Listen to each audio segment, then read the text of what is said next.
Let's take some questions from the audience. You've all been so nice and patient listening to us talk.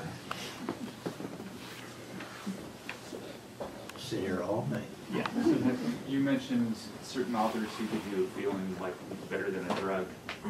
Who would such a person be? It's pretty easy. It's a pretty short list, but Kafka's on there, and Jules Verne is on there. Borges, Bruno Schultz, Deborah Eisenberg, among the living, Jane Bowles. Who else? Am I leaving anyone out? Roussel? No. No, Roussel's very important to me. Roussel's very druggy. Roussel is sort of a terrible writer. He's got the most amazing imagination, probably, of any writer who's ever lived. But his prose style is really tough for me. I feel like someone needs to do like cover versions of Impressions of Africa. I guess that's what. I mean, I revere him, but to be honest, I do think that his. And I don't read French. I imagine you do because you're in the freaking Oulipo, right? Right? So I don't read French, and for a long time, everyone said, well, Impressions of Africa, for instance, hadn't been well translated when it was the Heppenstall translation for years and years and years, and then it got retranslated a couple of years ago by Mark Ford, and he did an amazing job, but it really didn't change my sense of Roussel's prose. But anyway, so that would be a handful of people. Jason Schwartz is a pretty unknown writer who has a new book out this year called John the Posthumous. And he actually, do you know that guy's work? He's really a writer like nobody else on the planet. When you read him, at least I can't really trace it. And I really love that when people seem to just, I'm sure it can be done, but I feel that that he's come out of nowhere, and there's something really ineffable and grave and horrifying in what he's writing. I have no idea what it's about. So it's really hard to describe or to account for the effect he has on me. But anyway, you should read him. I think he's really worth reading. Yeah. When did you start writing, and did you do anything else professionally before you started writing? Well, I wrote some love poetry in high school, except I would have crushes on girls, and I would ask my friend to go ask those girls if they liked me, and then they would often say no, and then I would write poems detailing how I felt about their answer, and how painful it was to not be liked by them. And I used really crude techniques, lots of really explicit metaphors about what was going on with my heart. It had been yanked from my body and thrown a great distance, and gathering dust now, and then got run over by a car. And so it was my kind of romantic gambit to tell girls about the pain that they were causing me. And I thought this is sure to win them over. So I did that. And then I got to college, I started to write stories. I majored in philosophy, so I think for a little while I thought maybe I would not, I don't know what you do, teach philosophy, but I got sort of disillusioned with that. Philosophy, at least in certain arcs, becomes very mathematical, and that felt sort of sad and bloodless to me. I actually don't think that's true anymore, but at the time I was really not capable of seeing the blood in the mathematical side of philosophy. So, no, I never had any other professional prospects. I waited tables, I worked at a literary agency, and I taught, I started teaching, but I never had much else to offer the world. Yeah. Yes? How old were you when you started writing? I don't know. It's not clear when I started. I mean, if it's high school, then I was high school age, 15, I suppose. But I suppose in college I was 20 maybe, writing short stories. I remember reading Donald Barthelme and Richard Ford and Raymond Carver and this sort of whole huge crowd of people, and Bret Easton Ellis and Jay McInerney. And I started writing short stories, so I was probably 21, 20. And are your college stories like recognizable as the Ben Marcus we would know today? They're really bad. They're not bad in any interesting way either. And mechanically, they're really a mess. There's a lot just basic narrative mechanics that I had no grasp of at all. And I think I only have a sort of a slight grasp of that stuff now, but I was really inept. And then I started to read like Maurice Blanchot and Robbe-Grillet and Nathalie Sarraute. Actually, she was really important to me, the book Tropisms, when I was in college. And so I was happier then to write a lot more abstractly, to sort of retreat from any attempt at, let's say, narrative propulsion, and to just try to do something a little more linguistic. Yeah. The flame alphabet is horrifying that people lose the ability to speak, and it sounds like, I haven't read the new book, but in the title story it sounds like it's horrifying that we ever learn to speak at all. Are these fair. competing fears? Are these real fears? Is one the fear that puts out the flame? Or? No, language is so crucial to me that I think, flirt with the notion of losing it, the notion of it turning on me. I mean, these things become easily available to me when I write, because I'm often looking to, write out a threat. What is a real threat? And not just, like a meteor coming out of nowhere and killing us, but what's a sort of threat that feels really interior and internal and deeper and more personal, and not a ghost in the machine, but something really very stickily connected to me. And so I do seem to constantly worry about language being too powerful and not powerful enough, and then seeing if there are more stories to tell about it. I really was hoping that the last word was in the flame alphabet with all of that, but it seems like it's happening sort of to me again a little bit in what I'm working on. It's sort of, I think in the end I feel cursed to have just a few interests, and that gets back to this urge to change technique and to change style. If you're going to keep sort of writing a version of the same thing, then maybe kind of recostume it so the people are fooled, you people. Fooling all of you guys.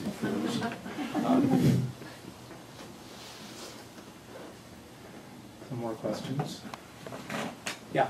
I remember reading on a website, whose name I can't remember, about the design of the flame alphabet, and you were saying that you were very impressed and you wanted to work with Peter Mendelsohn again. Yeah. And so I assume he did this one Yes, as he well. did. And I'm curious if there was any back and forth between you, or This one? yeah, or if it.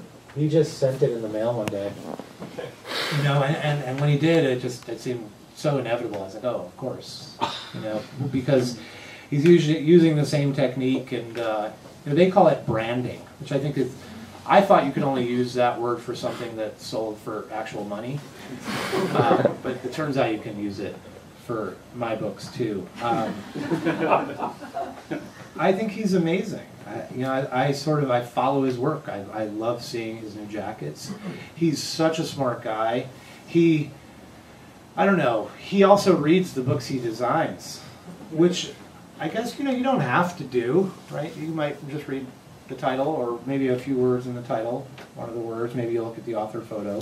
But Peter Mendelsohn has 2 books coming out. He has a book coming out called Cover, which is just a beautiful big collection of his covers, but then he's got a book, have you read any of this guy's essays? It's about what we picture when we read. How we visualize to ourselves something that's distinctly not visual literature, and because that's in some sense that's his job, is to come up with something visual to serve as an emblem for a book. Doesn't want to be too explicit, doesn't want to be literal. It's got to be enticing. It's got to connect to the book in some way. But how do you really connect to a book. And why do books have covers at all? And what's great about Peter is he always wants to kind of render himself extinct. He goes on and on about how there should be no book jackets, and I'll say, well, Peter, it's your job. You get paid to design them. And he's like, that's a terrible idea to have them. Okay. So yeah, I think he's fantastic, and I think his books are coming out, both of them, this year. Yes? On a similar topic, are there non-writer artists, visual artists, film directors who you think are important to you, maybe influence your work, or somehow are in your mind a lot when you write? For a long time, I really liked, still like the filmmaker Guy Madden, Canadian filmmaker, and he had a real. His films are very handmade feeling. There's a kind of really unapologetic strangeness to them, but there's some beauty and there's some poignancy.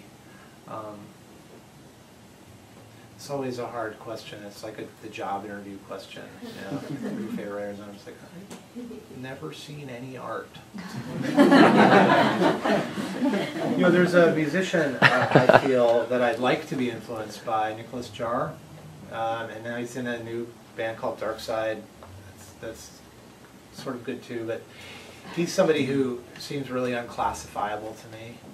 Like you can listen to his music and there'll be like something that actually seems like a song, but then it stops and people are talking and laughing and it's ambient and it's just sort of background noise. And I think there's something really unsettling and beautiful. I like the way his music makes me feel, and I think that I'd like to try to create something with writing that makes a similar sort of feeling. I don't know, is that plagiarism? I don't think so. Ripping off the sensation something gives you. I'll try to think of some more. You're holding that up like you're about to say something. I was going to say you can't brand a sensation, but I was like, what if that's not true? Right. Well, drugs are copyrighted, or I'm sure they call patented. And they are, in some sense, as they get better, as drug design gets better, that is really about the patenting and the creation or removal of a mood. I think drug design would be a really great thing to have some sort of amateur version. Like you can get GarageBand and sort of pretend that you're a musician. GarageBand really is an insanely flattering application, right? It's so not musical. And I'm a genius with GarageBand. But it'd be great if you had some software where you could design a drug and test it on people. Pharma 2.0. I don't know. I would buy that. I would spend a lot of time with that app. I guess then the question is how you'd have to sort of simulate the testing of the drug. So you'd cross over some kind of moral ground because you'd want to test the drug on real people. I would. Outside, I guess there's sort of ethical issue there. Is that why you're getting quiet? I don't see any ethical issues. Define ethics. No, you define it. You're hiding behind your camera all night. That's fair. Any other questions? Yes? Where did this fear of language, of it being misunderstood or hurtful or taken away, where did that come from for you? I think I just experience that all the time. Even now, I think there's this feeling of, we think we know what we're saying, we think we're communicating, but I think I always have a fear that understanding is a kind of a ruse, that something, it seems as though we're exchanging information and we understand each other, but that I think sometimes if there's a mental version of a squint, when people talk to me, I do it and suddenly it sounds like a foreign language, and then I develop this sort of hypochondriacal fear of aphasia, where people will speak English to me and I won't understand it, and that's a very real thing. I have it all the time, where I can kind of do this mental squint and not understand people, and I guess that just feels sort of threatening and powerful, but I don't know where it came from. I mean, I wonder if it has anything to do with the fact that my parents had this made-up language they used around me that I didn't understand. Actually, I was talking to a guy today. What city were we in? Rohnert Park. I was in Rohnert Park, and this guy told me a story of this a British actor who died recently, and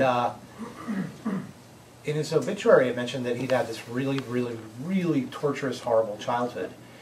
Both his parents were deaf, and they were very acrimonious. They fought all the time, and they yelled at each other while they were fighting, and he could hear. And he grew up hearing his parents fighting in a kind of a non-language. And this sort of just completely scarred him. And it sounded so frightening. Not really sure why I'm saying this, but that would be, you know, he would have a kind of origin narrative for his fear. I don't know if he had a fear of language. But, you know, I don't know is the answer. I don't have like sort of a trauma to cite at all. I grew up in a pretty literary household, and books were really important, and people read to each other. I was always getting read to. I sort of hated it. I don't know. I remember, you know, it was really important to my parents to read to me, and I would, you know, when you go to a reading, like possibly tonight, I would say at least half the people stopped following what I was reading. I would guess, you know, like I go to readings of writers I love, and 3 minutes in, I'm like, all right, I gotta go to the grocery store. I just completely tune out. But that felt really sort of shameful around my parents because they were devoting their time to me, they were reading to me, and I was tuned out. You know, they would read Dickens, and I was just like, what the fuck is this about? I was bored. But no, so no sort of singular trauma that I can remember. I guess that's the nature of trauma, right? I won't remember it. Thank you all so much for listening. Thank you, Daniel.